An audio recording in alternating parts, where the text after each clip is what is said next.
Elizabeth Martinez had been filing requisition forms for 3 years when Lieutenant Colonel Harrison made the comment that would change everything. "Why are we wasting a briefing room on the pencil pusher?" he muttered, loud enough for half the administration wing to hear. What Harrison didn't know was that Elizabeth's personnel file contained a classification level he'd never seen before. Before we jump back in, tell us where you're tuning in from. And if this story touches you, make sure you're subscribed because tomorrow I've saved something extra special for you. The morning started like any other at Fort Braxton. Elizabeth arrived at 0630, 30 minutes before her shift officially began, carrying her usual thermos of black coffee and a small notebook she kept for tracking supply discrepancies. Her desk sat in the corner of the logistics department, wedged between filing cabinets and a broken printer that had been awaiting repair for 6 months. At 28, Elizabeth had the kind of face that people forgot immediately after meeting her. Average height, brown hair pulled back in regulation style, wire-rimmed glasses that she adjusted constantly while reviewing inventory reports. Her uniform was always pressed, her desk meticulously organized, and her voice rarely rose above a conversational level. To everyone at Fort Braxton, she was exactly what she appeared to be, a competent but unremarkable administrative specialist who processed equipment requests and tracked ammunition expenditures. The trouble began when Colonel Patricia Wells announced the quarterly readiness review. Every department would present their operational status to the base command staff, including the new Pentagon liaison team that had arrived the previous week. Elizabeth's supervisor, Major Rodriguez, had been called away on emergency leave, leaving her to compile the logistics presentation alone. She spent 2 weeks preparing meticulously detailed charts showing supply chain efficiency, cost reduction measures, and inventory optimization protocols she'd implemented. The presentation was scheduled for Thursday morning in Conference Room C, the largest briefing space on base. Elizabeth printed her materials, organized her notes, and arrived 15 minutes early as she did for every meeting. That's when Lieutenant Colonel Harrison arrived with his entourage. Harrison commanded the base's Tactical Operations Division and carried himself with the swagger of someone who'd seen combat in 3 different theaters. His chest displayed ribbons Elizabeth could identify from across a room: Bronze Star, Purple Heart, Combat Infantry Badge. He was the kind of officer who spoke in military acronyms and measured professional worth by proximity to actual fighting. Conference Room C? Harrison checked his schedule, frowning. I thought this was for department heads only. His eyes swept the room and landed on Elizabeth, sitting quietly at the presentation podium with her stack of logistics reports. "Why are we wasting a briefing room on the pencil pusher?" The comment hit the room like a dropped grenade. Conversation stopped. Elizabeth felt every eye turned toward her, waiting for a reaction. She adjusted her glasses, straightened her papers, and said nothing. Major Thompson from Intelligence cleared his throat awkwardly. Captain Foster from Communications suddenly found his phone fascinating. The Pentagon liaison team, a group of stern-faced colonels Elizabeth didn't recognize, exchanged glances. Harrison wasn't finished. "Seriously, Rodriguez isn't even here. Can't we reschedule the supply clerks for a smaller room? We've got real operational briefings to cover." Elizabeth had heard variations of this attitude for years. To line officers like Harrison, anyone who didn't carry a rifle was peripheral. Support staff were necessary, but invisible, like the plumbing or electrical systems that kept the base running. She'd learned to accept it as part of the military ecosystem. But something was different this morning. One of the Pentagon colonels, a tall man with silver hair and eyes like winter sky, had been watching the exchange with unusual interest. His nameplate read Sullivan, and his uniform bore the kind of subdued decorations that suggested classified operations rather than conventional warfare. "Lieutenant Colonel Harrison," Sullivan's voice cut through the uncomfortable silence, "before we discuss room assignments, perhaps you could tell me what you know about Specialist Martinez's background." Harrison shrugged. Supply administration, equipment requisitions, the usual rear echelon stuff. He seemed puzzled by the question. Sullivan nodded slowly, then reached into his briefcase and withdrew a thin manila folder. "Colonel Wells, would you mind if I shared some information that might be relevant to today's discussion?" Wells, clearly sensing undercurrents she didn't understand, gestured for him to continue. Sullivan opened the folder and began reading in the same conversational tone he might use to discuss the weather. Elizabeth Martinez, age 28, enlisted at 18 immediately following high school graduation. Initial MOS was 11B Infantry, with subsequent cross-training in reconnaissance and special operations support. The room temperature seemed to drop 10 degrees. Harrison's confident expression faltered.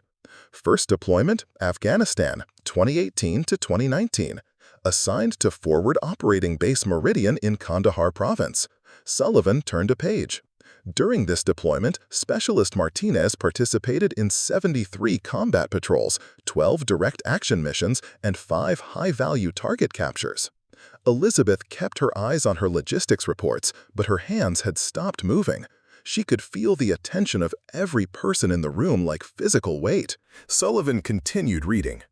Second deployment, Syria, 2019 to 2020. Embedded with Kurdish forces conducting counter-ISIS operations in the eastern provinces. Specialized in overwatch positions and reconnaissance. He paused, looking directly at Harrison. This deployment is where things become particularly interesting. The Pentagon colonel flipped to another page. Mission reports from this period describe Specialist Martinez as having exceptional marksmanship capabilities and unusual tactical instincts for urban combat environments. Her team leader noted that she rarely missed shots beyond 600 meters and maintained calm decision-making under extreme stress. Harrison had gone completely silent. The swagger had evaporated, replaced by something approaching shock. The documentation becomes more detailed after the Battle of Al-Hasaka in March 2020. Sullivan's voice remained clinical, professional. Enemy forces had pinned down a joint Kurdish-American patrol in a residential district. Specialist Martinez, operating from an overwatch position approximately 400 meters distant, provided precision fire support for 6 hours during the extraction operation. Elizabeth closed her eyes briefly. She remembered that day with perfect clarity. The weight of her rifle, the heat shimmer distorting her scope view, the methodical process of target acquisition and engagement. She remembered the faces of the patrol members she'd covered, Americans and Kurds alike, as they moved from building to building under her protection. The after-action report, Sullivan continued, credits Specialist Martinez with neutralizing multiple enemy positions that would have resulted in significant friendly casualties. Her team leader recommended her for the Silver Star, though the nature of the operation required the commendation be classified. The room was absolutely quiet now. Elizabeth could hear the ventilation system cycling, the distant sound of vehicles in the motor pool. Sullivan closed the folder and looked directly at Lieutenant Colonel Harrison. In total, across 2 combat deployments, Specialist Martinez has 47 confirmed enemy kills documented in official military records. Her transfer to Logistics Administration was requested personally after her second tour, citing combat stress and a desire for non-combat duties. The silence stretched on until Colonel Wells finally spoke. Specialist Martinez, is this information accurate? Elizabeth looked up from her reports for the first time since Sullivan had begun reading. Her voice was quiet but steady. Yes, ma'am, though I'd prefer to proceed with the logistics briefing if possible. The supply chain optimization protocols are actually quite interesting. The conference room remained frozen in uncomfortable silence until Captain Foster's phone buzzed, the sound unnaturally loud in the stillness. Elizabeth watched as faces around a table processed what they'd just heard. Some looked skeptical, others curious, but Lieutenant Colonel Harrison appeared genuinely shaken. Colonel Sullivan placed the manila folder back in his briefcase with deliberate precision. Now then, shall we proceed with the scheduled briefings? I believe Specialist Martinez was about to discuss supply chain optimization. Elizabeth nodded and activated the projector, her movement steady despite feeling like every nerve in her body was electrified. The first slide appeared, Logistics Efficiency Initiative, Q3 Results. She'd spent weeks perfecting these charts, analyzing every aspect of Fort Braxton's supply operations. Over the past quarter, we've reduced equipment procurement costs by 18% through strategic vendor consolidation, she began, her voice maintaining its usual professional tone. But something had shifted in the room's dynamics. The same officers who'd barely acknowledged her existence 5 minutes ago now hung on every word. She clicked to the next slide, showing ammunition inventory flows. By implementing predictive modeling for training ammunition usage, we've eliminated the surplus stockpiling that was costing approximately $43,000 monthly in storage and security overhead. Major Thompson leaned forward. How did you identify the usage patterns? Elizabeth paused, adjusting her glasses. In the old dynamic, Thompson had never asked her direct questions during briefings. She'd presented data, officers took notes, meetings ended. Now his question carried a different weight, as if her answer might reveal something beyond inventory management. Statistical analysis of training schedules correlated with historical consumption data, she replied. Each unit has distinct firing patterns based on their operational focus. Infantry units consume ammunition differently than military police or special operations. Once you map these patterns against deployment cycles and training intensity, the predictive model becomes quite accurate. What she didn't mention was how she developed this understanding. During her combat deployments, ammunition had been life itself. She'd learned to calculate exactly how many rounds she needed for specific missions, factoring in distance, wind conditions, target types, and backup scenarios. The transition from battlefield conservation to base-level logistics was more natural than anyone realized. Preparing and narrating this story took us a lot of time. So if you are enjoying it, subscribe to our channel. It means a lot to us. Now back to the story. Colonel Wells examined the charts with newfound attention. These efficiency improvements are substantial. Have other installations requested your methodologies? Fort Carson implemented a modified version last month, Elizabeth replied. Initial reports show similar cost reductions, though their base size requires different scaling factors. Lieutenant Colonel Harrison finally spoke, his earlier swagger replaced by careful professionalism. Specialist Martinez, these optimization protocols, did you develop them independently? Elizabeth clicked a slide showing maintenance scheduling algorithms. The analytical framework draws from several sources: operations research principles, industrial engineering concepts, and field experience with supply constraints under operational conditions. The phrase field experience hung in the air. Everyone in the room now understood that her field experience involved considerably more than equipment requisitions. She continued through her presentation, discussing vendor negotiation strategies that had saved the base over $200,000, computerized tracking systems that eliminated equipment losses, and preventative maintenance schedules that extended vehicle operational life by an average of 14 months. With each slide, the officers asked more detailed questions, their respect building incrementally. But Elizabeth could sense the undercurrent running beneath the professional discussion. They were reassessing everything they thought they knew about her. The quiet woman who processed their paperwork had killed 47 people in combat. The administrative specialist optimizing their supply chains had once spent 6 hours providing precision rifle fire to save a trapped patrol. When her presentation concluded, Colonel Wells initiated the standard question period. Major Rodriguez would typically handle this section, but his absence left Elizabeth facing the room alone. Colonel Sullivan raised his hand first. Your cost reduction methodologies are impressive, but I'm curious about implementation challenges. How do you handle resistance to process changes? Elizabeth considered the question carefully. Change management requires understanding stakeholder motivations and addressing their specific concerns. In military environments, resistance often stems from operational security worries or concerns about mission readiness.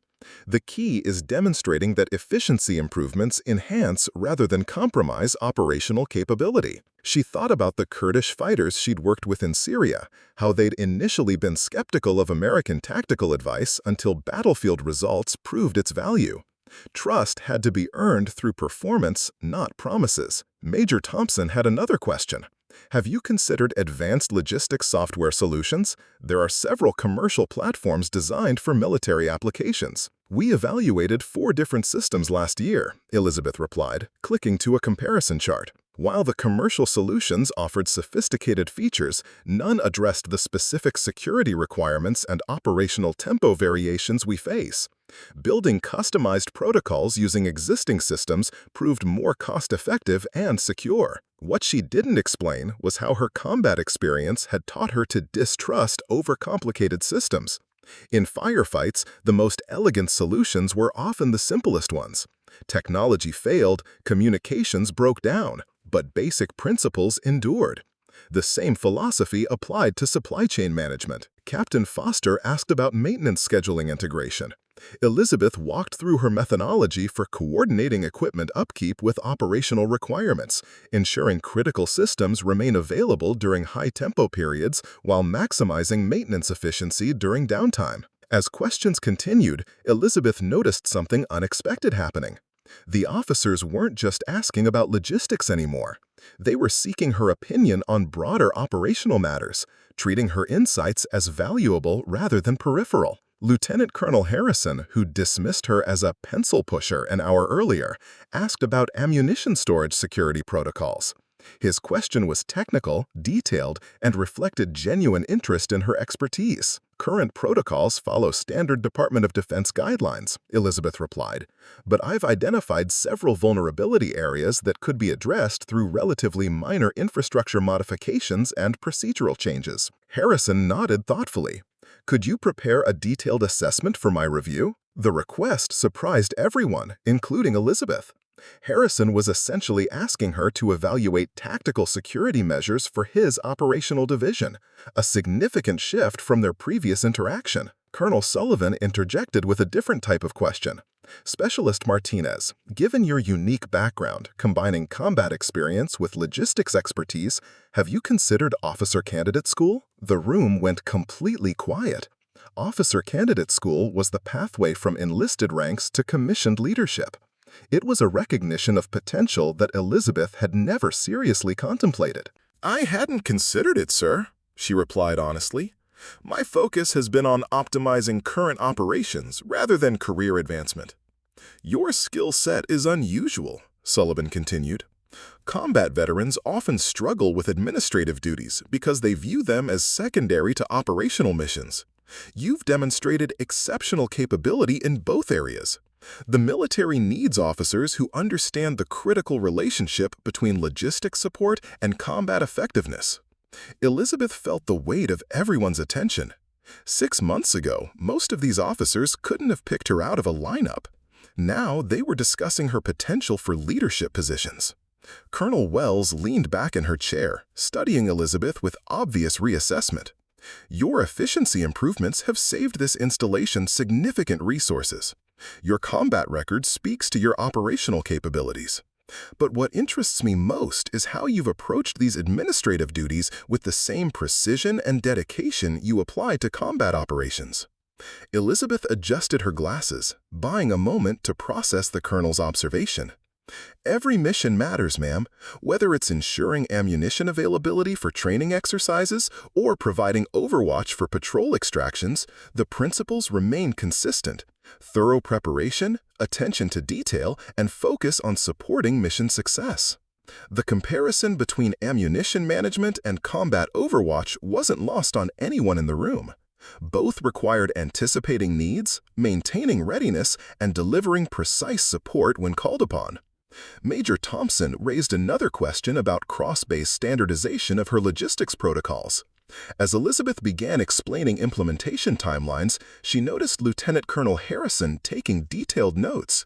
The same officer who'd questioned her presence in the briefing room was now documenting her recommendations for potential adoption across his own operations. The meeting ran 20 minutes beyond its scheduled time as questions continued. Elizabeth found herself discussing topics ranging from supply chain cybersecurity to international procurement regulations. The officers seemed genuinely engaged with her expertise, treating her insights as valuable rather than routine administrative updates. When Colonel Wells finally called the session to a close, she made an unexpected announcement. "Specialist Martinez, I'd like you to schedule individual meetings with each department head over the next 2 weeks. Your optimization methodologies may have applications beyond pure logistics operations." Elizabeth nodded professionally, but internally she was processing a fundamental shift in her military career. For 3 years, she'd been invisible, competent but overlooked. Now, in the span of a single morning, she'd become someone whose expertise was actively sought by senior officers. As the room emptied, Colonel Sullivan approached her presentation station. "Specialist Martinez, may I ask why you requested transfer to logistics after your combat deployments?" Elizabeth gathered her materials, considering how to answer. "After 2 deployments, I wanted to contribute to mission success in a different capacity. Combat operations taught me the critical importance of reliable supply support. I thought my experience might help improve those systems." Sullivan nodded slowly. "And has it?" Elizabeth looked at the efficiency charts still displayed on her laptop screen. The cost savings were significant, the process improvements substantial, but the real measure was harder to quantify. "I believe so, sir. Though the work is different from combat operations, the objective remains the same: supporting the mission and protecting personnel." 47 confirmed kills represents exceptional marksmanship and tactical skills. But building systems that save hundreds of thousands of dollars while improving operational readiness demonstrates strategic thinking. Both skill sets are valuable, but the combination is rare. Elizabeth closed her laptop and packed her presentation materials. "Thank you, sir. If there's nothing else, I should return to my desk. There are several urgent requisitions pending approval." As she walked back to her corner desk in the logistics department, Elizabeth reflected on the morning's events. The broken printer still awaited repair, the filing cabinets still needed reorganization, and her stack of requisition forms required processing. Her work environment hadn't changed, but everything else. For the first time in 3 years, she wondered what other possibilities might exist beyond her current administrative role.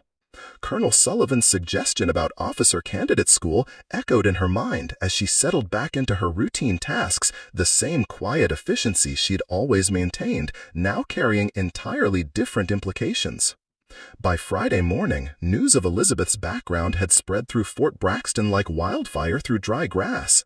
Not officially. Military protocol prohibited gossip about classified information, but in the subtle ways that information moved through close-knit communities. Conversation stopped when she entered the rooms. Colleagues who'd never spoken to her beyond basic pleasantries now nodded with obvious respect. The mess hall dynamics shifted as enlisted personnel and officers alike tried to reconcile the quiet supply clerk with the combat veteran who'd accumulated 47 confirmed kills. Elizabeth arrived at her desk to find 3 separate meeting requests in her email inbox. Major Thompson wanted to discuss intelligence logistics coordination. Captain Foster requested a consultation on communications equipment procurement. Most surprisingly, Lieutenant Colonel Harrison had scheduled 2 hours to review her security vulnerability assessment. The same man who'd called her a pencil pusher now sought her tactical expertise. But it was the 4th email that caught her attention. Sergeant First Class Marcus Webb from the base's sniper section had sent a simple message. "Ma'am, could we grab coffee sometime? Professional curiosity." Elizabeth stared at Webb's request for a long moment. She'd successfully avoided contact with the base's precision marksmen for 3 years, knowing that conversations with them would inevitably drift toward topics she'd preferred to leave buried. Webb was Fort Braxton's primary marksmanship instructor, a 20-year veteran with multiple combat deployments who trained both military personnel and federal law enforcement agencies. His reputation was impeccable, but his interest in her background felt like opening a door she'd deliberately kept closed. She was still considering how to respond when her phone rang. "Logistics Specialist Martinez speaking." "Elizabeth, this is Colonel Sullivan.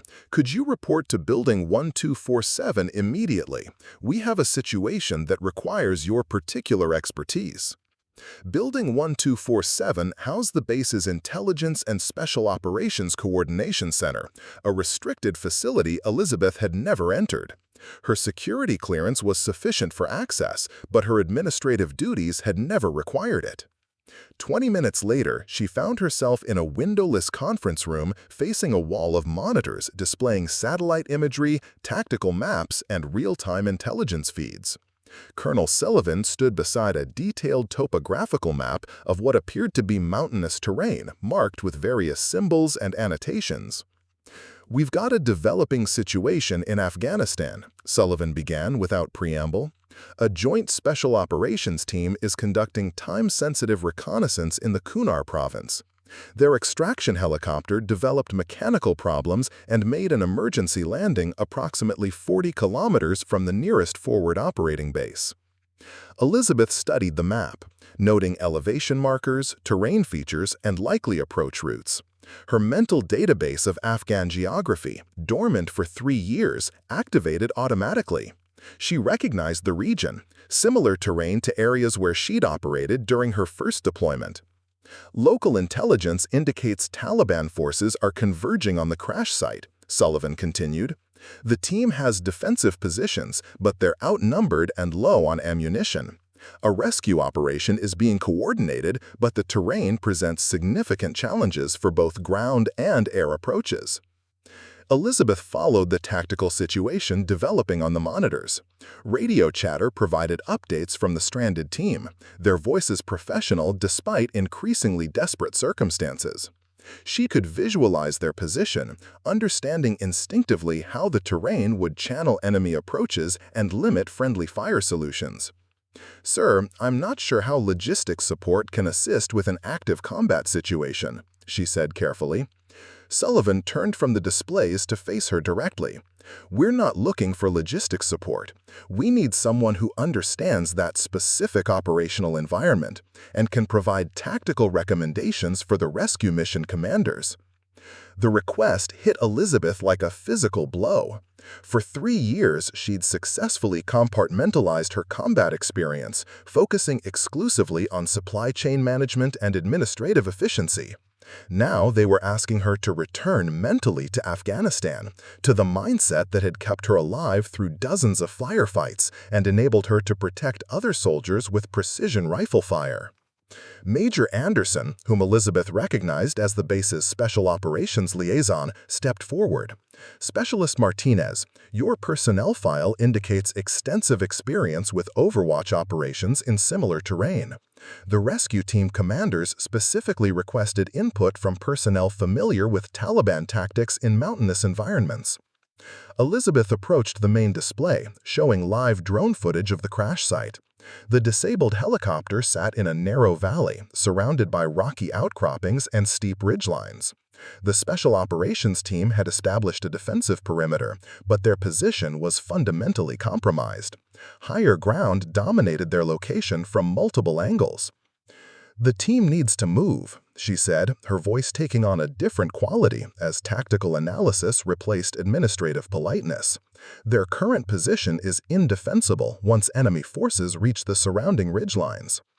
Colonel Sullivan nodded. "Our assessment concurred. But where can they go? The terrain limits movement options." Elizabeth studied the topographical features, her mind automatically calculating fields of fire, approach routes, and defensive advantages. The analytical skills she'd applied to supply chain optimization had originated in combat environments where miscalculation meant death. "There," she pointed to a position approximately 600 meters northeast of the crash site. "That rock formation provides better overhead cover and multiple egress routes.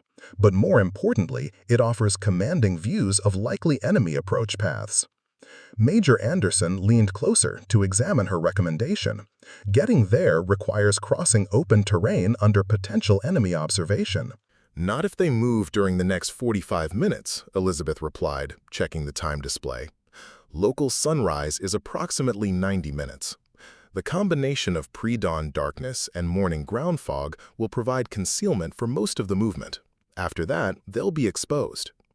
She traced potential movement routes on the map with her finger, identifying waypoints that offered cover and concealment.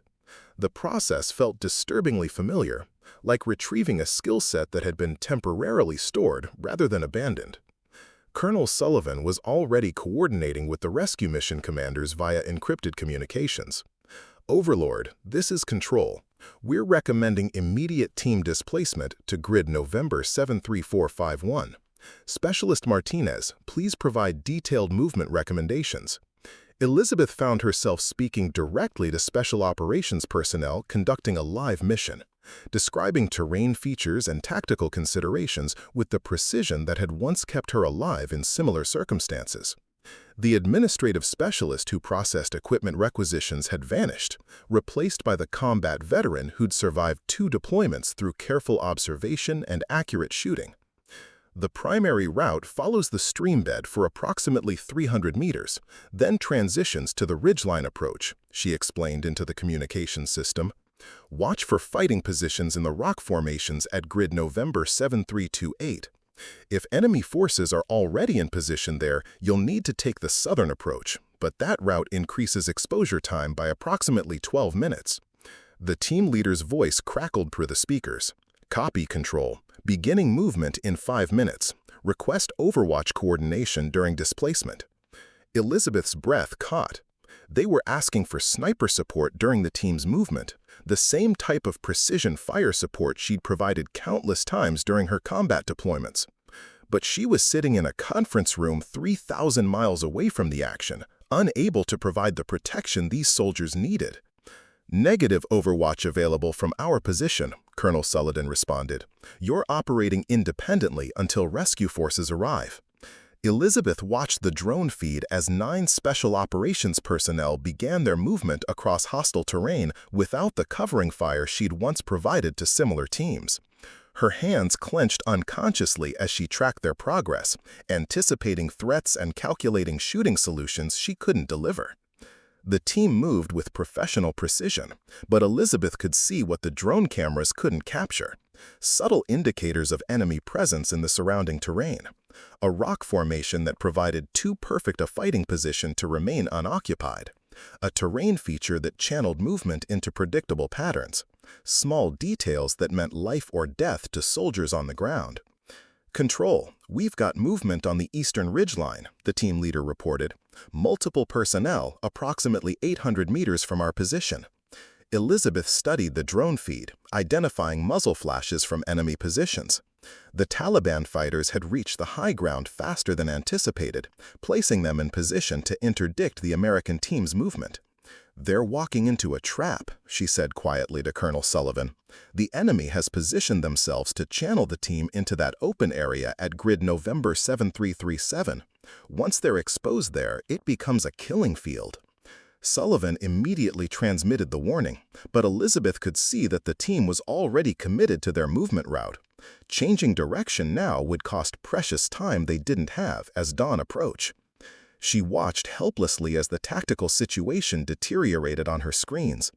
These were the moments when her combat skills had mattered most, when American personnel were exposed to enemy fire and needed precise, immediate support to survive. But her role now was advisory only, providing analysis rather than direct intervention. The team leader's voice became more urgent. Taking effective fire from multiple positions, request immediate fire support. Fire support is negative at this time. Rescue assets are still 23 minutes out. Elizabeth found herself calculating shooting solutions automatically, identifying enemy positions and estimating range and wind conditions from the drone footage. Her muscle memory engaged despite the 3-year gap since her last combat deployment. She could visualize the scope picture, the natural respiratory pause, the gradual trigger squeeze that had eliminated 47 enemy combatants who'd threatened American forces. But she was a supply clerk now, sitting in an air-conditioned conference room processing a tactical situation she couldn't influence directly. The disconnect between her current role and her combat capabilities created a psychological tension she hadn't experienced since leaving active operations. Specialist Martinez, Major Anderson said urgently, what additional recommendations can you provide for the team's movement? Elizabeth forced herself to focus on tactical analysis, rather than her own frustration. They need to break contact and move to the alternate position I identified earlier. The southern approach route increases exposure time, but it avoids the kill zone the enemy has established. She continued providing tactical recommendations as the situation unfolded, but part of her mind remained focused on a fundamental realization. After 3 years of administrative duties, her combat instincts remained razor-sharp. The skills that had made her an effective precision marksman hadn't atrophied. They'd been dormant, waiting for situations exactly like this one. The rescue mission ultimately succeeded, with all team members extracted safely despite the challenging circumstances. Elizabeth's tactical recommendations had contributed to their survival, but her role remained invisible to everyone except the handful of officers in the conference room. As the immediate crisis concluded, Colonel Sullivan turned to her with obvious respect. "Outstanding analysis, Specialist Martinez. Your recommendations directly contributed to mission success." Elizabeth nodded professionally, but internally she was processing a more complex realization. For 3 years, she'd told herself that her transition to logistics represented a complete departure from her combat role. Today has proven that assumption false. Her tactical skills remained intact. Her analytical capabilities had actually improved through her administrative experience.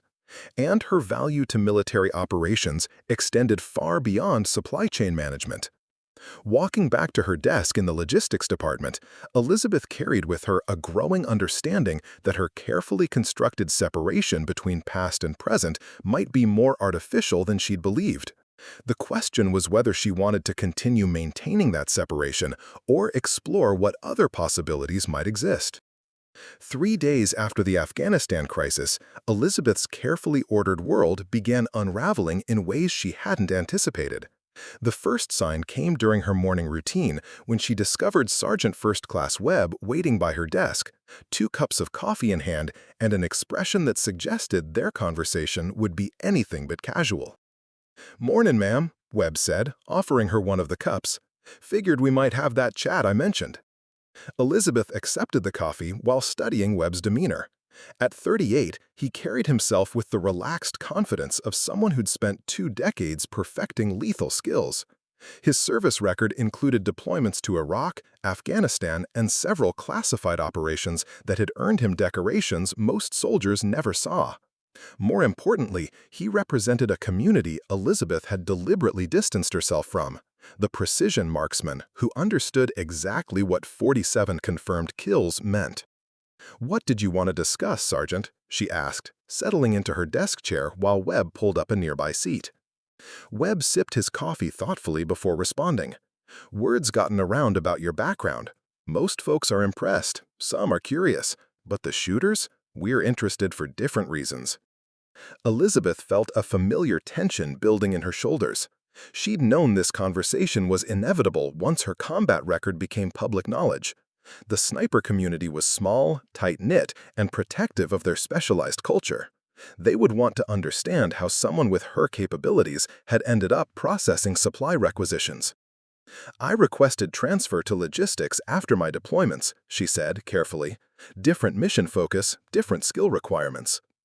Webb nodded slowly, but his expression suggested he wasn't entirely convinced by her explanation. "See, that's what's interesting. Most precision marksmen struggle with administrative duties because the mindset's completely different. Combat shooting requires split-second decisions, managing stress, adapting to chaos. Paperwork requires patience, attention to detail, and methodical thinking. They don't usually overlap." Elizabeth adjusted her glasses, recognizing that Webb was probing deeper than casual curiosity. People adapt to new roles when circumstances require it. "True," Webb agreed, "but here's what's got the shooting community talking. Your logistics improvements aren't just administrative efficiency. They show the same analytical thinking that makes great snipers. Predictive modeling, pattern recognition, resource optimization under constraints. Those are sniper skills applied to supply chains." The observation was more perceptive than Elizabeth had expected. Webb had identified the connection she'd tried to hide even from herself, that her administrative success drew directly from combat-developed capabilities. Before she could respond, her phone rang with an internal call. "Logistics Specialist Martinez." "Elizabeth, this is Colonel Wells. Report to Conference Room C immediately. Bring your security assessment materials." Elizabeth hung up and looked at Webb, who was finishing his coffee with obvious reluctance to end their conversation. "We should continue this discussion later," Webb said, standing, "but I'll leave you with something to think about. The base sniper section is conducting advanced training exercises next month. We could use someone with your background to help design realistic scenarios. Interested?" The invitation caught Elizabeth off guard. Webb was essentially offering her a pathway back into the precision shooting community, a chance to reconnect with skills she'd spent 3 years suppressing. "I'll consider it," she replied, gathering her security assessment files. "Good. And Elizabeth?" Webb paused at her desk. "Whatever reasons you had for leaving combat operations, they don't change what you accomplished. 47 confirmed kills in 2 deployments means you saved American lives. That matters, regardless of what you're doing now." Elizabeth walked to conference room C, carrying Webb's words and a growing sense that her careful separation between past and present was becoming impossible to maintain. The security assessment she'd prepared for Lieutenant Colonel Harrison represented the first time she'd formally applied tactical thinking to base operations. Now, Webb was suggesting she could contribute to training programs.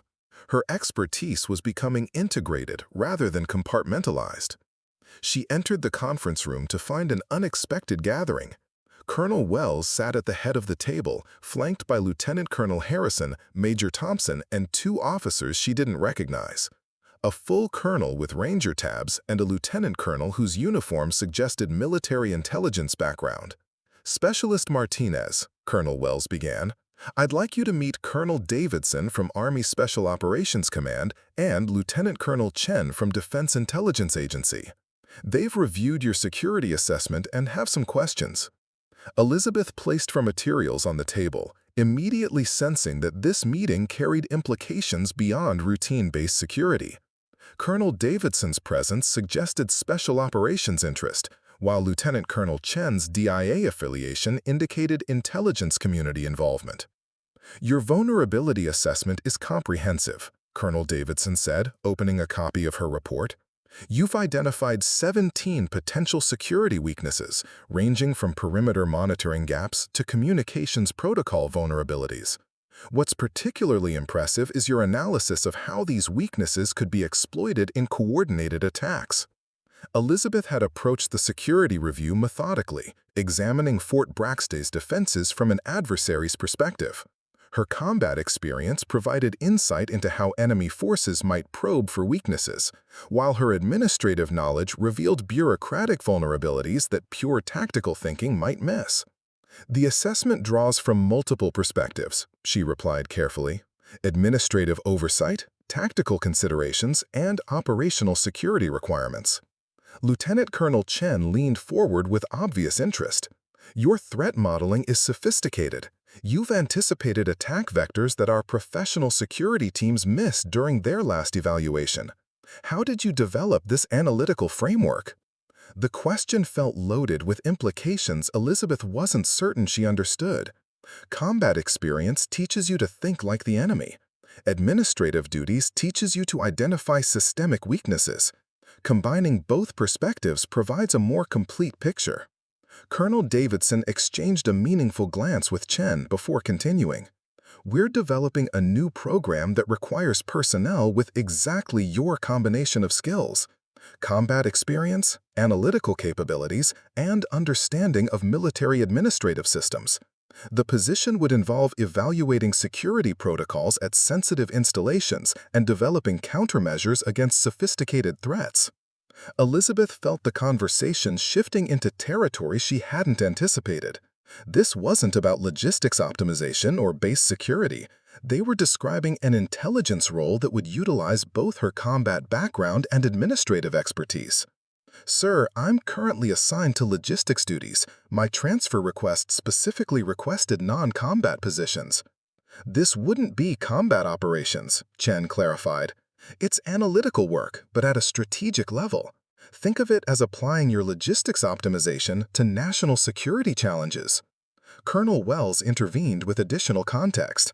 "The position would involve temporary duty assignments to various installations, conducting security assessments, and developing improvement recommendations. Your success here at Fort Braxton demonstrates exactly the type of thinking they need." Elizabeth studied the faces around the table, recognizing that this opportunity represented another significant shift in her military trajectory. 3 months ago, she'd been invisible. Now she was being recruited for specialized intelligence work that would utilize capabilities she thought were permanently relegated to her past. "What would this position entail specifically?" she asked. Colonel Davidson opened a briefing folder. The Integrated Security Assessment Program evaluates vulnerabilities at installations handling classified operations. Teams consist of personnel with diverse backgrounds: combat veterans, intelligence analysts, cybersecurity specialists, administrative experts. Your profile fits requirements we've struggled to fill through conventional recruitment. Lieutenant Colonel Chen added technical details. Modern threats require understanding both kinetic and non-kinetic attack vectors. Someone might penetrate an installation through sophisticated cyber operations, but they'll still need physical access to achieve their objectives. Your combat experience provides insight into tactical approaches, while your administrative background reveals bureaucratic vulnerabilities. Elizabeth realized they were describing exactly the type of analytical thinking she'd applied to the Afghanistan crisis 3 days earlier, combining tactical awareness with systematic analysis to identify threats and develop solutions. The position carries increased security clearance requirements, Davidson continued, and would involve coordination with multiple intelligence agencies. But it also offers significant professional development opportunities and potential for advancement. Elizabeth felt the weight of decisions settling on her shoulders. Accepting this role would mean abandoning her quiet administrative existence and returning to work that directly connected to her combat capabilities. But it would also mean acknowledging that her attempt to completely separate from her sniper background had been artificial. "How long do I have to consider this opportunity?" she asked. 2 weeks, Colonel Wells replied. "The program begins training new personnel next month. If you're interested, we'll need to initiate the security clearance upgrade process immediately." The meeting concluded with Elizabeth carrying briefing materials that outlined a career path she'd never considered. Walking back to her desk, she passed the motor pool where soldiers were conducting maintenance on armored vehicles, routine administrative support that kept operational units functional. 6 months ago, she'd viewed such work as her permanent future. Now she was contemplating a role that would combine her hidden tactical expertise with her demonstrated analytical capabilities. She found Webb waiting at her desk again, this time with a knowing expression that suggested he'd heard about her meeting. "Let me guess," he said. "They offered you something that uses both sides of your skill set." Elizabeth sat down heavily, placing the classified briefing materials in her desk drawer. "How did you know?" "Because people like us don't really retire from what we do best," Webb replied. "We might take breaks, explore different roles, but eventually someone recognizes that certain combinations of skills are too valuable to waste on routine duties." Elizabeth looked around the logistics department, her desk, her filing cabinets, her carefully organized administrative domain. For 3 years, this environment has provided safety and predictability. Now it felt like a way station rather than a destination. "What if I'm not ready to go back to that world?" she asked, quietly. Webb considered her question seriously before answering. "Then you're not ready, and that's fine. But from what I've observed, you never really left that world. You just applied those skills to different problems. The question isn't whether you're ready to go back, it's whether you're ready to stop pretending you're someone else." His words carried the weight of recognition from someone who understood her background completely. Webb had identified what Elizabeth was only beginning to acknowledge. Her administrative success hadn't represented escape from her combat identity, but rather evolution of it. As Webb left her to consider his observation, Elizabeth opened her computer and began processing the day's supply requisitions. But her mind kept returning to the Afghanistan crisis, her security assessment, and the opportunity Colonel Davidson had presented. For the first time in 3 years, she was seriously considering whether her carefully constructed separation between past and present had been a limitation rather than a protection. Elizabeth spent the next week wrestling with a decision that felt like choosing between 2 different versions of herself. The classified briefing material sat locked in her desk drawer, occasionally surfacing in her thoughts like a persistent echo. Meanwhile, her routine administrative duties continued with mechanical precision, processing requisitions, updating inventory databases, coordinating maintenance schedules, but the work felt increasingly hollow. The tipping point came on Tuesday morning when she received an unexpected visitor. Dr. Sarah Chen, a civilian psychologist contracted by the military to evaluate personnel transitioning between combat and administrative roles, appeared at Elizabeth's desk carrying a leather portfolio and wearing the kind of professional smile that suggested serious conversation ahead. Specialist Martinez, I'm Dr. Chen from Personnel Assessment Services. Colonel Wells requested that I speak with you about your recent career opportunities. Do you have time for a consultation? Elizabeth glanced at her workload, 3 urgent requisitions and a maintenance coordination meeting scheduled for 10 o'clock. Nothing that couldn't wait an hour. Certainly, ma'am. Should we find a private conference room? Dr. Chen nodded, and they walked to a small meeting space near the logistics department. Once seated, the psychologist opened her portfolio and withdrew several assessment forms Elizabeth recognized from her post-deployment evaluations years earlier. I understand you're considering a position with the Integrated Security Assessment Program, Dr. Chen began. This type of career transition can be psychologically complex, especially for personnel with your particular background. Elizabeth shifted uncomfortably in her chair. My current assignment has been satisfactory. I've adapted well to administrative duties. Yes, your performance evaluations are exceptional, Dr. Chen agreed, consulting her notes.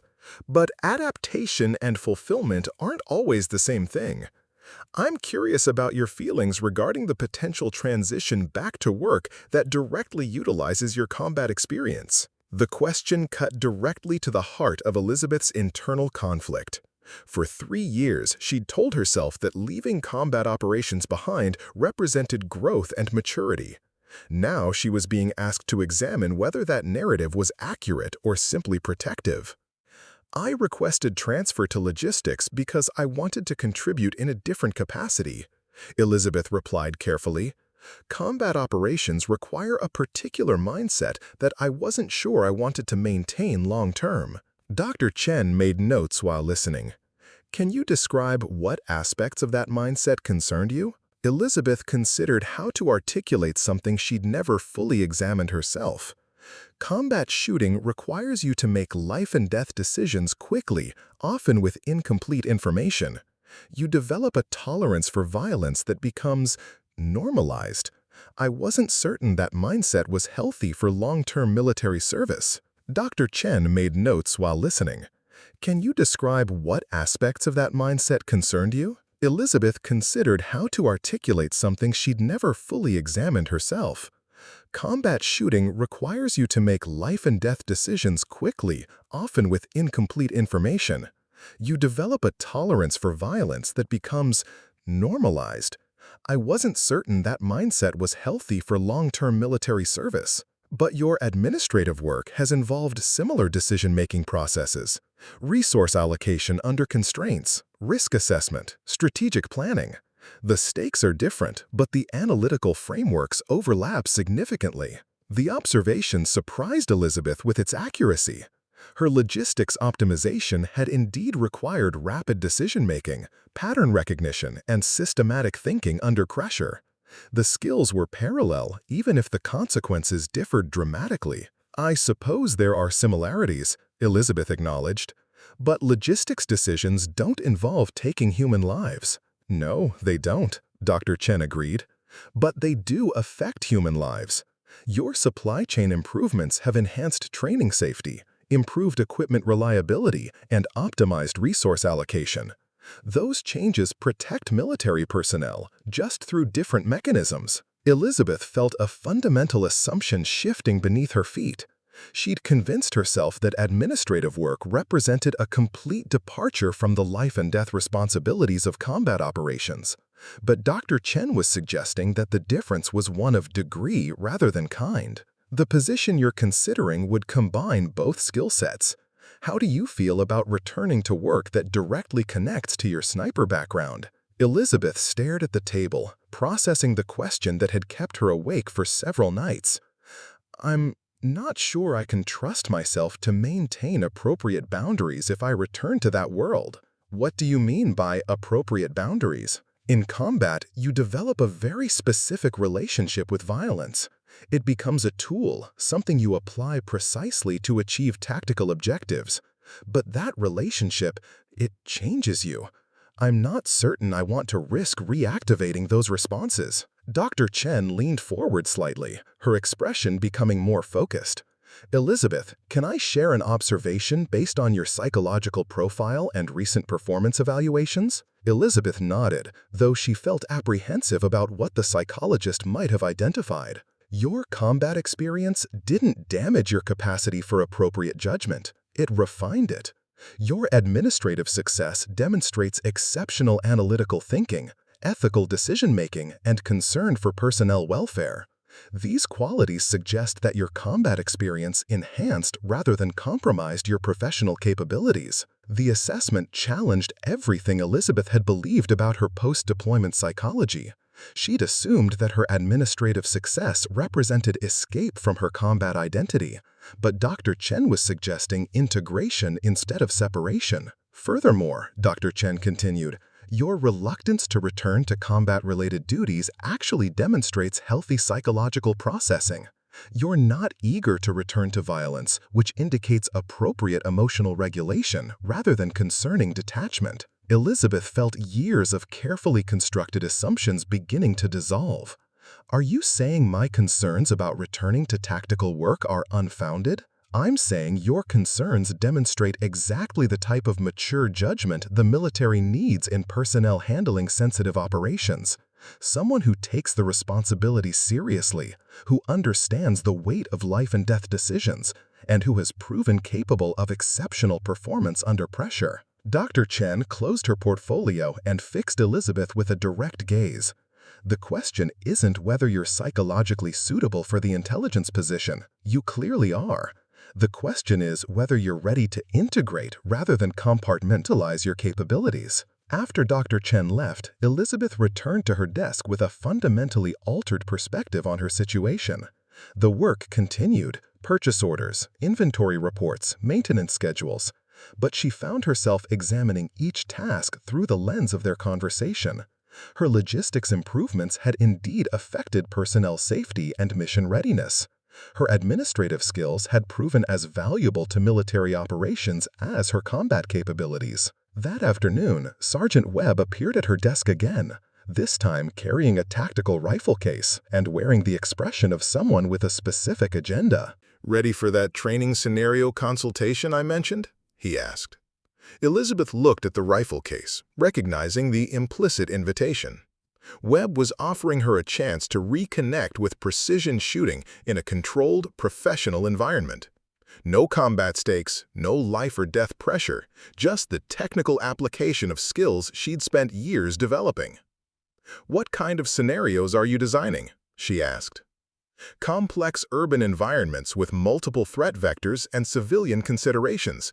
We need someone who understands how real combat shooting differs from range training. Someone who's made difficult shots under actual pressure." Elizabeth studied Webb's expression, recognizing that this opportunity represented more than training consultation. He was offering her a pathway to gradually reconnect with her sniper identity without the psychological pressure of returning directly to combat operations. "When did you want to conduct this consultation?" "This afternoon, if you're available. The range is reserved for precision training until 1700 hours. Elizabeth checked her schedule. Her administrative duties were current, and the afternoon was relatively clear. More importantly, she realized she was genuinely curious about how her skills had maintained themselves during 3 years of administrative duty. "Let me clear it with my supervisor and I'll meet you at the range." 2 hours later, Elizabeth found herself lying prone behind a precision rifle for the first time since her deployment. The weapon felt familiar in her hands. Weight distribution, scope alignment, trigger pressure, all exactly as muscle memory dictated. Webb had established targets at various distances, from 200 to 800 meters, with different scenario requirements. "Take your time getting reacquainted," Webb said, adjusting his spotting scope. "No pressure, just see how everything feels." Elizabeth settled into shooting position, controlling her breathing and allowing her natural respiratory pause to synchronize with the trigger squeeze. The scope picture was crystal clear, target alignment perfect, and her finger found the trigger break point exactly where it should be. The shot surprised her with its precision. At 400 meters, the bullet struck within an inch of the target's center. Her body had retained the shooting fundamentals despite 3 years of administrative duty. Muscle memory's intact, Webb observed with professional satisfaction. Let's try something more challenging. Over the next hour, Webb presented increasingly complex scenarios requiring rapid target acquisition, multiple threat engagement, and shooting from unconventional positions. Elizabeth found her performance improving with each iteration, as suppressed skills resurfaced and integrated with her enhanced analytical capabilities. "Your shooting's actually better than before," Webb said as they concluded the session. "More controlled, more precise. The administrative experience seems to improve your methodical thinking." Elizabeth packed the rifle case, processing the unexpected discovery that her combat skills had evolved rather than atrophied during her logistics assignment. The same analytical thinking that had optimized supply chains had enhanced her precision shooting through improved pattern recognition and systematic approach to problem solving. "Webb, can I ask you something personal?" "Sure." "Do you ever question whether maintaining these skills is psychologically healthy? Whether staying connected to combat capabilities affects your judgment in other areas?" Webb considered the question seriously before responding. "I think the opposite is true. Understanding violence, really understanding it, not just being exposed to it, makes you more committed to preventing it when possible and applying it precisely when necessary. Your 47 confirmed kills weren't random violence. They were precise applications of force that protected American personnel. That's not something to feel guilty about." Elizabeth drove back to her quarters that evening, carrying Webb's words and a fundamentally altered understanding of her capabilities. The consultation had proven that her combat skills remained intact and had actually improved through integration with her administrative experience. Dr. Chen's psychological assessment had challenged her assumptions about the relationship between combat experience and professional judgment. The intelligence position offered a way to utilize both sides of her expertise in service of national security objectives.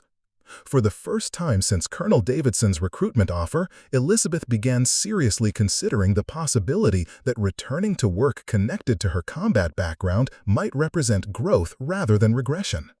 The question was whether she was ready to abandon the safety of administrative invisibility for the uncertainty of integrated professional identity.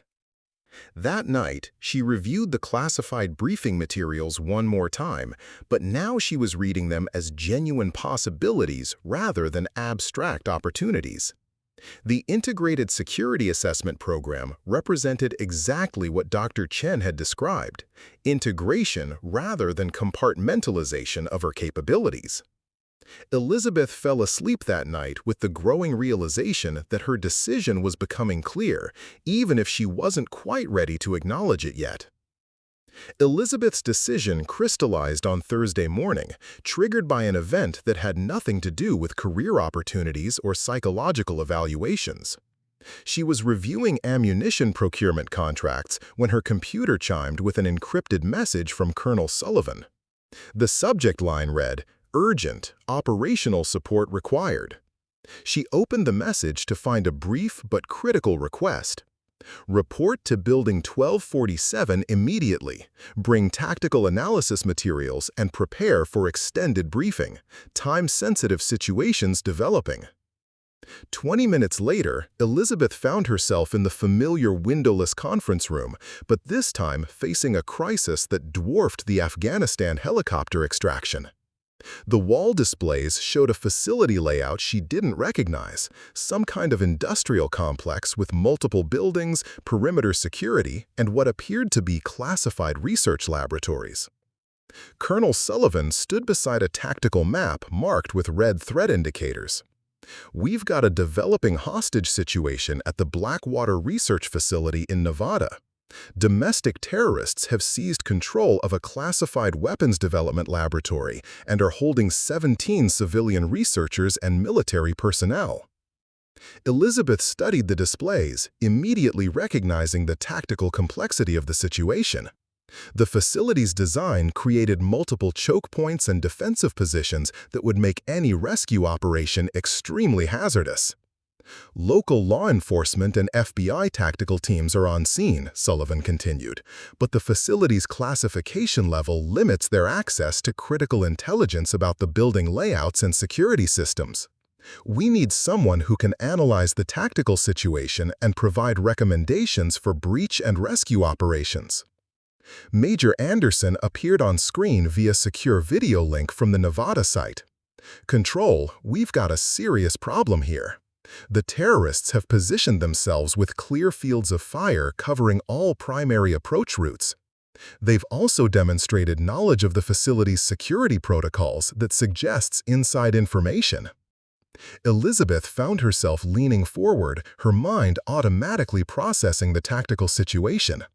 The facility layout reminded her of urban combat environments she'd operated in during her deployments, but with additional complications from sophisticated security systems and the presence of innocent hostages. "What intelligence do we have about the terrorist group?" she asked. Colonel Sullivan clicked to another display showing surveillance photographs and personnel profiles. 7 individuals, heavily armed, with apparent military training. Leader is Marcus Powell, former Army Special Forces, discharged 3 years ago for disciplinary issues. The others include 2 more ex-military personnel and 4 civilians with anti-government affiliations. Elizabeth studied Powell's profile, noting his service record and combat experience. He knows how tactical teams operate. That's why he's positioned his people to counter standard breach procedures. "Exactly," Sullivan agreed. FBI tactical commanders are requesting input from personnel familiar with unconventional urban combat scenarios. Your background makes you uniquely qualified to provide that analysis. Elizabeth realized this situation represented everything Dr. Chen had discussed about integrating her capabilities. Her combat experience provided tactical insight, her administrative background offered systematic analytical thinking, and her recent security assessment work gave her understanding of how to identify and exploit defensive vulnerabilities. "I'll need detailed facility blueprints, current surveillance footage, and communications intercepts if available," she said, her voice taking on the focused intensity she displayed during the Afghanistan crisis. Sullivan smiled grimly. "Already prepared. You'll be working directly with FBI tactical commanders and the on-scene incident commander. This is going to require everything you've got." For the next 4 hours, Elizabeth immersed herself in tactical analysis unlike anything she'd attempted since her combat deployments. The facility presented a 3-dimensional puzzle of approach routes, fields of fire, structural vulnerabilities, and civilian protection requirements. But instead of feeling overwhelmed, she found the complexity energizing in ways her administrative duties never had. She coordinated directly with tactical teams via secure communications, providing recommendations for approach routes that minimized exposure to defensive positions. Her analysis identified weaknesses in the terrorists' positioning that conventional tactical thinking had missed, drawing from her experience with asymmetric combat environments where enemy forces used unconventional defensive strategies. "Control, this is Tango 1. The FBI tactical commander's voice crackled through the speakers. "Martinez's routing recommendations worked perfectly. We've established overwatch positions without detection and confirmed hostage locations." Elizabeth tracked the operation's progress on multiple displays, feeling the familiar combination of intense focus and controlled stress that had characterized her combat deployments. But now her role was analytical rather than direct, providing tactical intelligence instead of precision rifle support.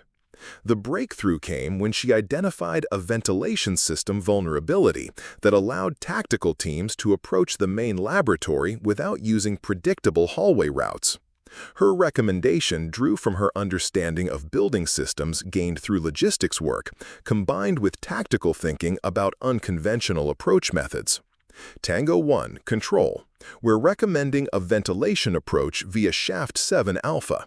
Martinez has identified a route that bypasses primary defensive positions and provides access to the hostage location. Elizabeth watched tensely as tactical teams implemented her recommendations, knowing that miscalculation could result in civilian casualties. The responsibility felt familiar yet different from her sniper role. Instead of protecting personnel through direct fire support, she was protecting them through tactical analysis and strategic planning.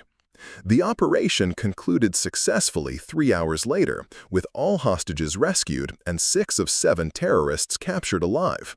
The 7th, Powell, was killed during the final breach when he attempted to detonate an explosive device that would have collapsed part of the laboratory structure. As reports filtered in confirming mission success, Colonel Sullivan approached Elizabeth with obvious satisfaction. "Outstanding work, Specialist Martinez. Your tactical recommendations were critical to operational success. The FBI incident commander specifically requested that we extend his appreciation for your analytical support." Elizabeth felt a profound sense of professional fulfillment that had been absent from her administrative duties. This operation had utilized every aspect of her capabilities: combat experience, analytical thinking, systematic problem-solving, and understanding of complex systems. More importantly, her contributions had directly protected innocent lives and prevented a potential national security disaster. "Sir," she said, looking directly at Sullivan, "I'd like to accept the position with the Integrated Security Assessment Program." Sullivan nodded as if he'd been expecting this announcement. "I'll initiate the paperwork immediately. Your first assignment will be evaluating security protocols at a classified research facility in Colorado. Apparently, recent events have highlighted the need for more comprehensive vulnerability assessments." That evening, Elizabeth cleaned out her desk in the logistics department for the final time. 3 years of administrative routines, supply chain optimizations, and inventory management were ending. The broken printer still awaited repair, the filing cabinets still needed reorganization, and her replacement would inherit the systems she'd developed to improve operational efficiency. But as she packed her personal items, Elizabeth realized she wasn't abandoning her administrative experience. She was integrating it with her combat background to create something more valuable than either skill set alone. The intelligence position would require both analytical thinking and tactical expertise, systematic planning, and adaptive problem-solving. Sergeant Webb appeared as she finished packing. "Heard you made your decision. Word travels fast around here." "It does when someone makes the jump from supply clerk to intelligence operative in a single day," Webb replied with a grin. "Though I suspect you were always meant for something more than processing equipment requisitions." Elizabeth considered his observation. "I needed the administrative experience to understand how military systems actually function. Combat taught me tactical thinking, but logistics taught me systematic analysis. The combination is more powerful than either one separately." Webb nodded approvingly. "That's exactly what I was hoping you'd realize. Your 47 confirmed kills matter, but your ability to integrate that experience with broader capabilities, that's what makes you exceptional." Elizabeth looked around the logistics department one final time. Her corner desk, her filing systems, her carefully organized administrative domain had served their purpose. They'd provided a safe space to process her combat experience while developing complementary skills that enhanced rather than replace her tactical capabilities. On Friday morning, Elizabeth reported to Building 1247 as Intelligence Analyst Martinez rather than Logistics Specialist Martinez. Her new workspace included multiple computer terminals, classified communication systems, and wall displays showing global threat assessments. The environment was more complex than her previous assignment, but it felt appropriate for someone whose professional identity now integrated rather than compartmentalized her diverse capabilities. Her first briefing packet outlined security vulnerabilities at the Colorado Research Facility, requiring assessment of both physical security measures and administrative protocols. The assignment would utilize her tactical experience to identify potential attack vectors, while drawing from her logistics background to understand how operational procedures might be exploited. Colonel Davidson approached her workstation carrying additional briefing materials. "Welcome to the program, Martinez. Your first assignment is more complex than typical new analyst tasks, but yesterday's operation demonstrated you're ready for advanced responsibilities. Elizabeth reviewed the assignment parameters, recognizing challenges that would require everything she'd learned over the past 3 years. The facility housed advanced weapons research that made it a high-value target for foreign intelligence services and domestic terrorist groups. Her assessment would need to anticipate threats from sophisticated adversaries while recommending countermeasures that didn't compromise research operations. Sir, when do I deploy to Colorado? Monday morning. You'll have a 3-person support team and full access to facility personnel and systems. The installation commander has been briefed on your background and analytical capabilities. Elizabeth spent the weekend preparing for her first intelligence assignment, reviewing facility blueprints, threat assessments, and security protocols. The work felt fundamentally different from processing supply requisitions, but the analytical thinking was eerily similar. She was still identifying systemic vulnerabilities and developing optimization strategies, just with different stakes and scope. On Sunday evening, she received a final message from her former logistics supervisor, Major Rodriguez, who'd returned from emergency leave. Martinez, heard about your transfer to intelligence work. Can't say I'm surprised. Your administrative innovations were too sophisticated for routine logistics duties. Best of luck in your new assignment. Elizabeth closed her laptop and considered how dramatically her professional trajectory had changed in just 2 weeks. From invisible supply clerk to intelligence analyst, from compartmentalized identity to integrated capabilities, from limiting her potential to embracing the full scope of her professional abilities. The journey had required confronting assumptions about her combat experience, accepting that her administrative skills enhanced rather than replaced her tactical expertise, and recognizing that her reluctance to return to violence-related work demonstrated maturity rather than weakness. Most importantly, she'd learned that exceptional capabilities couldn't be permanently suppressed. They would either find expression through appropriate channels or create psychological tension through forced compartmentalization. Her new role would allow her to serve military objectives while utilizing the full range of her professional abilities. As Elizabeth prepared for her first deployment as an intelligence analyst, she carried with her the knowledge that some transitions aren't about abandoning the past, but rather about integrating it with new experiences to create something more powerful than the sum of its parts. Her 47 confirmed kills would always be part of her story, but now they were balanced by analytical capabilities, systematic thinking, and comprehensive understanding of military operations. The quiet supply clerk who'd been dismissed as just support staff had evolved into someone whose combination of combat experience and administrative expertise made her uniquely valuable to national security operations. It had taken 3 years and a career crisis to discover this integration, but the result was a professional identity that honored both her past accomplishments and her future potential. 6 months after her transition to intelligence work, Elizabeth Martinez stood in a classified briefing room at the Pentagon, facing a panel of senior military officials and intelligence directors. The room itself reflected the gravity of her new role. Windowless walls lined with secure communications equipment, digital displays showing global threat assessments, and an atmosphere of controlled urgency that permeated high-level national security operations. Her assignment in Colorado had exceeded all expectations. The facility assessment she'd conducted had identified 23 critical vulnerabilities that previous security evaluations had missed. More significantly, her recommendations had prevented what intelligence agencies later confirmed was a planned infiltration attempt by foreign operatives seeking to steal advanced weapons technology. General Patricia Hayes, Director of Defense Intelligence, reviewed Elizabeth's performance summary with obvious satisfaction. Analyst Martinez, your work at the Colorado facility has set new standards for integrated security assessment. The methodology you developed is being implemented at 17 additional classified installations. Elizabeth maintained professional composure, but internally she was processing how dramatically her circumstances had changed. 8 months earlier, she'd been filing supply requisitions in a corner desk. Now she was briefing 4-star generals on national security vulnerabilities and developing protocols that protect America's most sensitive military research. Your next assignment represents a significant escalation in responsibility, General Hayes continued, activating a wall display showing a world map marked with classified facility locations.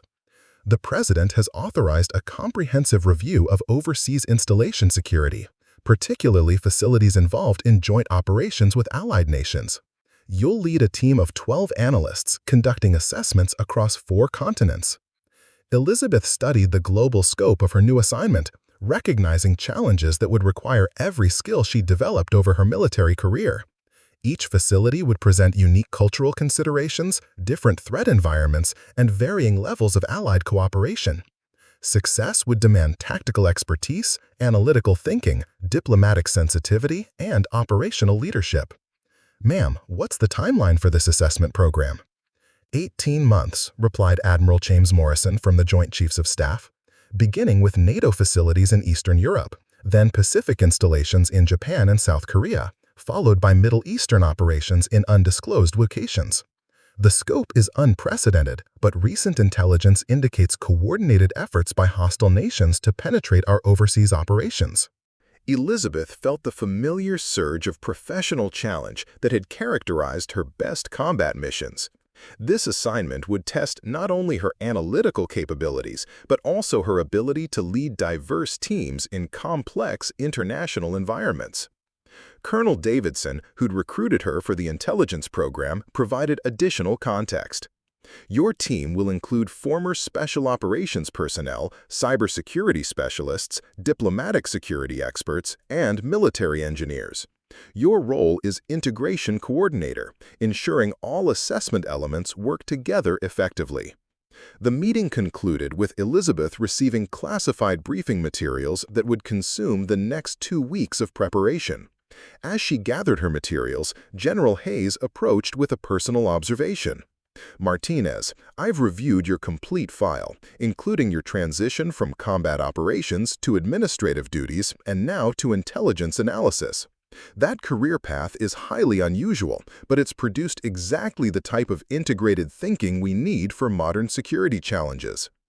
Elizabeth adjusted her glasses, a gesture that had become automatic during moments of professional reflection. "Thank you, ma'am. The different assignments have provided complementary perspectives on military operations." "More than complementary," General Hayes replied. "Your combat experience provides tactical credibility with operational personnel. Your administrative background gives you an understanding of how security protocols actually function in practice. That combination allows you to identify vulnerabilities that pure tactical thinking or pure administrative analysis would miss." Walking through the Pentagon corridors afterward, Elizabeth reflected on the general's assessment. Her career trajectory had been unconventional, but each phase had contributed essential capabilities to her current role. Combat operations had taught her to think under pressure and understand real-world threat applications. Administrative duties had developed her systematic analytical thinking and understanding of organizational vulnerabilities. Intelligence work was allowing her to synthesize these experiences into strategic assessment capabilities. Her phone buzzed with a message from Sergeant Webb, now stationed at Fort Campbell.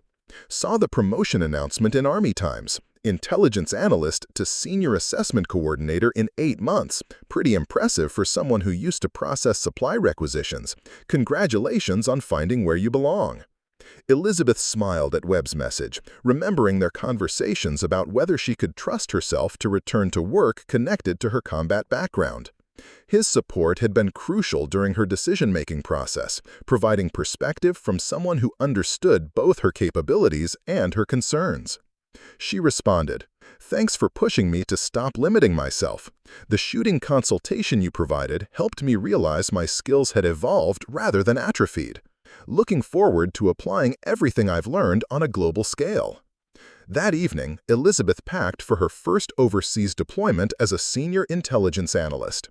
Her equipment included advanced communications gear, classified assessment protocols, and tactical analysis software that would allow her to coordinate with teams across multiple time zones. But she also packed items that connected her to previous roles: a supply chain optimization manual she'd written during her logistics assignment, and a precision shooting handbook from her combat deployments. The integration of her diverse experiences was no longer psychological conflict, but professional strength. Her upcoming assessments would require understanding how enemy forces might exploit administrative vulnerabilities, how tactical tactics applied to facility defense, and how systematic analysis could identify patterns across multiple threat environments. 3 days later, Elizabeth found herself in a secure facility outside Warsaw, conducting her first international security assessment. The installation supported NATO intelligence operations across Eastern Europe, making it a high-value target for Russian infiltration attempts.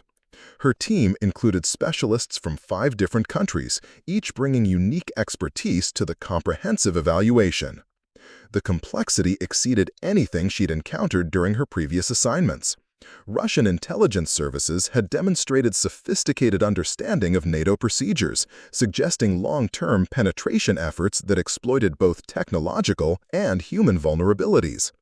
Elizabeth's assessment would need to anticipate threats from adversaries with extensive resources and deep knowledge of Allied operations. Captain Sarah Williams, a British cybersecurity specialist, briefed Elizabeth on digital vulnerabilities. Russian hackers have attempted network penetration 17 times in the past 6 months. They're probing for systematic weaknesses rather than opportunistic access, which suggests coordinated intelligence gathering. Elizabeth studied the attack patterns, recognizing similarities to tactical probing she'd observed during combat deployments. They're conducting reconnaissance in force, testing our responses to identify defensive capabilities and limitations. Major Klaus Fischer, a German diplomatic security expert, provided additional context about local threat environments. Polish intelligence reports indicate Russian operatives have been conducting surveillance of facility personnel, looking for recruitment opportunities or blackmail leverage. Elizabeth realized this assessment would require understanding not just facility vulnerabilities, but also the broader intelligence conflict playing out across Eastern Europe. Her recommendations would need to address both immediate security concerns and long-term strategic considerations. Over the following weeks, her team conducted comprehensive evaluations that integrated physical security, cybersecurity, personnel security, and operational security into a unified threat assessment. Elizabeth found herself applying combat experience to anticipate how hostile forces might approach the facility, administrative knowledge to identify procedural vulnerabilities, and intelligence training to understand how multiple threat vectors could be coordinated. The breakthrough discovery came when Elizabeth noticed patterns in seemingly unrelated security incidents across 3 different NATO facilities. Russian operatives had been testing similar vulnerabilities at installations separated by hundreds of miles, suggesting centralized planning and shared intelligence. They're not conducting isolated operations, Elizabeth explained to her team during a secure video conference. This is a coordinated campaign to map NATO security procedures across the region. Each probe gathers intelligence that benefits operations at other facilities. Her insight led to a fundamental revision of security protocols across Eastern European installations.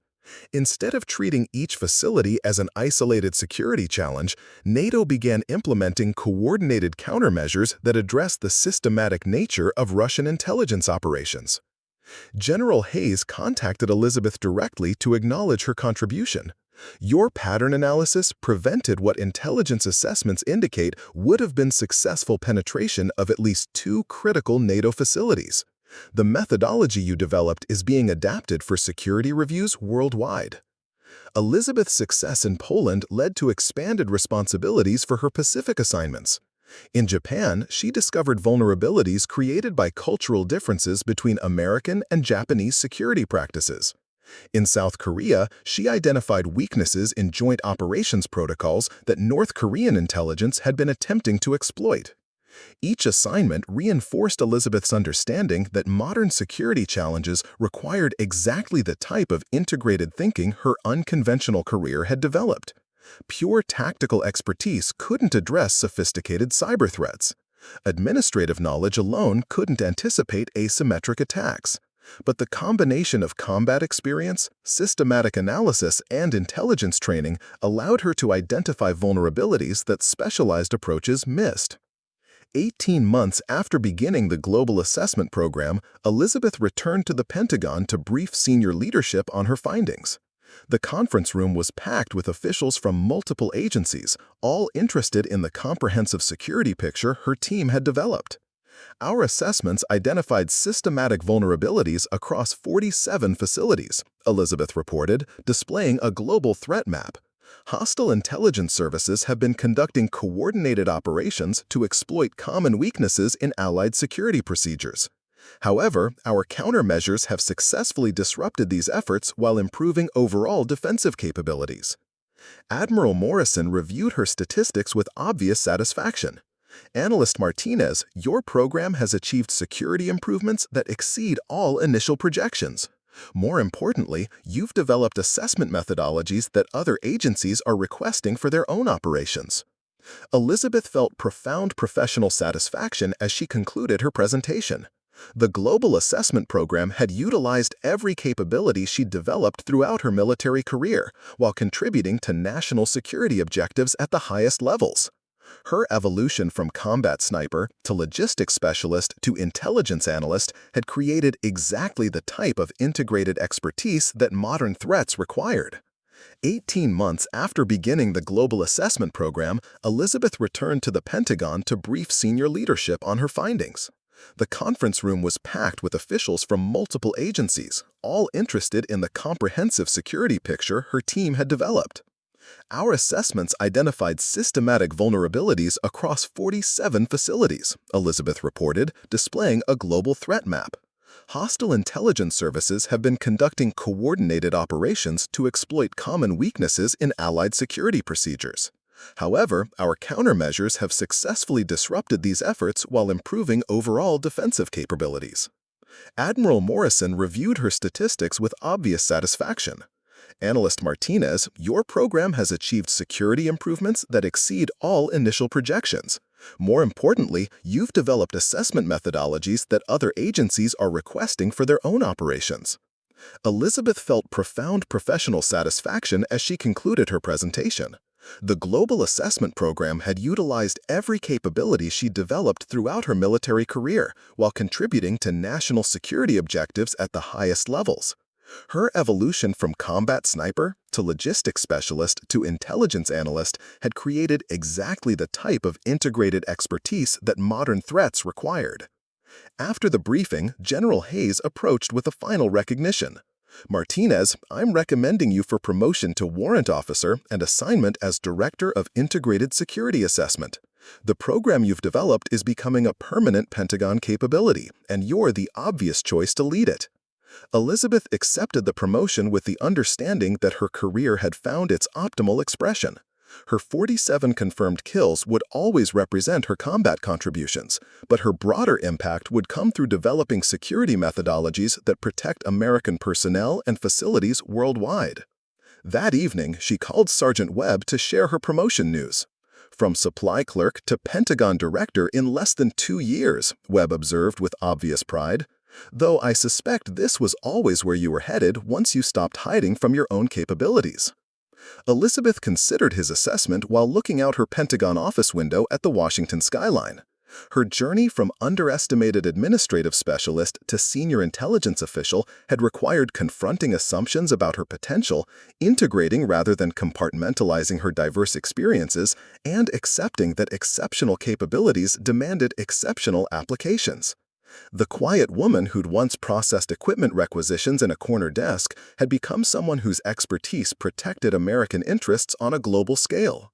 Her story demonstrated that potential often remained hidden not because of external limitations, but because of internal barriers that prevented full expression of integrated capabilities. As Elizabeth began planning her next security assessment operation, she carried with her the knowledge that true professional success came not from abandoning previous experiences, but from synthesizing them into something greater than the sum of their parts. Her transformation from invisible support staff to Pentagon director proved that when exceptional capabilities found appropriate application, the results could exceed everyone's expectations, including her own. The inscription on her new office door read, Director, Integrated Security Assessment. But Elizabeth knew the real achievement was learning to integrate every aspect of her professional identity into unified excellence. Her 47 confirmed kills had saved American lives through direct action. Her security assessments would save them through strategic thinking. Both contributions mattered, and both reflected the same commitment to protecting her fellow service members through the precise application of deadly serious skills. 2 years into her directorship, Elizabeth's program had expanded beyond anyone's initial vision. The Integrated Security Assessment Division now employed 43 analysts operating on 6 continents, each trained in methodologies she'd developed through her unique career progression. Her annual budget exceeded $12 million, supporting operations that protected over 200 classified facilities worldwide. The program's success had attracted attention from the highest levels of government. Elizabeth found herself briefing the National Security Council quarterly, providing assessments that influenced policy decisions affecting global military operations. Her insights shaped diplomatic negotiations, military deployment strategies, and intelligence sharing agreements with allied nations. During one particularly significant briefing, Elizabeth presented an analysis that revealed a coordinated Chinese intelligence operation targeting American research facilities across the Pacific region. Her team's work had identified patterns spanning 18 months and 7 countries, uncovering systematic efforts to steal advanced military technologies through seemingly unrelated security breaches. Director Martinez, the National Security Advisor, had asked during that briefing, "How were your analysts able to identify connections that escaped notice by individual facility security teams?" Elizabeth's response reflected the philosophical foundation of her entire approach. Individual security assessments focus on localized threats and immediate vulnerabilities. Our methodology treats global facility networks as interconnected systems where compromise at one location affects security at all others. This perspective requires analysts who understand both tactical details and strategic implications. The question highlighted what made Elizabeth's program revolutionary. Traditional security assessments were conducted by specialists focused on narrow expertise areas. Physical security experts evaluated perimeter defenses, cybersecurity professionals analyzed network vulnerabilities, intelligence specialists assessed human threats. Elizabeth's team integrated these perspectives through analysts trained to understand how different vulnerability types interact across complex operational environments. Her most challenging assignment came when the Pentagon requested assessment of American facilities supporting classified joint operations with intelligence agencies from 12 allied nations. The political sensitivity required diplomatic finesse that complemented technical expertise, while the operational complexity demanded understanding of how different national security cultures approached information protection. Elizabeth assembled a team that included former diplomats, multilingual analysts, and specialists in international law, alongside traditional security experts. The 6-month assessment revealed that information sharing protocols designed to enhance cooperation had inadvertently created systematic vulnerabilities that hostile intelligence services were actively exploiting. Her recommendations led to complete revision of allied intelligence sharing procedures, strengthening security while actually improving operational effectiveness. The success demonstrated that properly executed integration could solve problems that specialized approaches couldn't even recognize. Recognition of Elizabeth's contributions extended beyond professional advancement. Military journals published articles analyzing her methodologies. Intelligence agencies from allied nations requested training exchanges, and academic institutions invited her to lecture on strategic security thinking. Her transformation from overlooked administrative specialist to internationally recognized expert became a case study in professional development programs. Yet Elizabeth remained most proud of direct operational successes. Her assessments had prevented 14 confirmed attempts at facility penetration, protected research worth an estimated $40 billion, and maintained operational security for programs critical to national defense. Each success validated her conviction that integrated thinking produces results exceeding the sum of specialized approaches. The personal satisfaction extended beyond professional achievement. Elizabeth had learned to embrace rather than compartmentalize her complete identity, finding strength in experiences she'd once viewed as conflicting. Her combat background provided tactical credibility, her administrative experience offered systematic thinking, and her intelligence training enabled strategic analysis. The combination made her uniquely effective at protecting American interests in an increasingly complex threat environment. Lieutenant Colonel Harrison, the officer who'd once dismissed her as just support staff, now served as her deputy director.